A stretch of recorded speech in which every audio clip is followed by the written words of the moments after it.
അടിമാലി സർക്കാർ ഹൈസ്കൂളിന്റെ ഗ്രൗണ്ടിനരികിലാണ് മരം ഉണങ്ങി അപകടാവസ്ഥ ഉയർത്തുന്നത്. വലിയ ഉയരമുള്ള മരം ഉണങ്ങി ബലക്ഷയം വന്ന നിലയിലാണ്.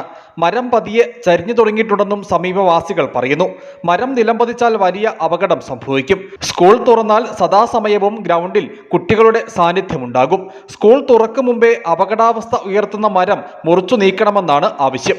അടിമാലി ഗവൺമെന്റ് ഹൈസ്കൂളിന്റെ മുറ്റത്ത്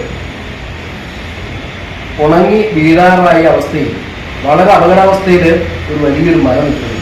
ഇനി സ്കൂൾ തുറക്കാൻ 1-2 ദിവസം മാത്രമേ കുഞ്ചു കുട്ടികളടക്കം ഓടിപ്പാഞ്ഞ് നടന്ന് ആ കളിക്കളത്തിൽ കളിക്കുന്ന ഒരവസ്ഥയിലേക്കുള്ള ഗ്രൗണ്ടാണ് സമീപത്ത്. തന്നെയല്ല, തൊട്ടടുത്ത് തന്നെയാണ് ഡോക്ടർമാരുടെ ക്വാർട്ടേഴ്സ്. ആ ക്വാർട്ടേഴ്സിലേക്ക് ഒരു കമ്പ് വീഴാൻ കൃത്യം ആ ക്വാർട്ടേഴ്സിനെ മുന്നിൽ അതും വലിയൊരു അപകട ഭീഷണിയാണ്.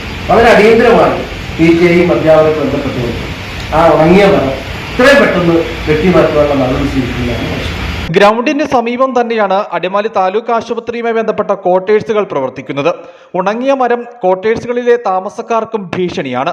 ഉണങ്ങിയ മരത്തിന്റെ ശിഖരങ്ങൾ ഓരോന്നായി ഒടിഞ്ഞ് നിലംപതിക്കുന്നുണ്ട്. പുതിയതായി നിർമ്മിച്ച സ്കൂൾ കെട്ടിടത്തിന് സമീപം മറ്റൊരു മരവും ഉണങ്ങി അപകടാവസ്ഥ ഉയർത്തുന്നുണ്ട്.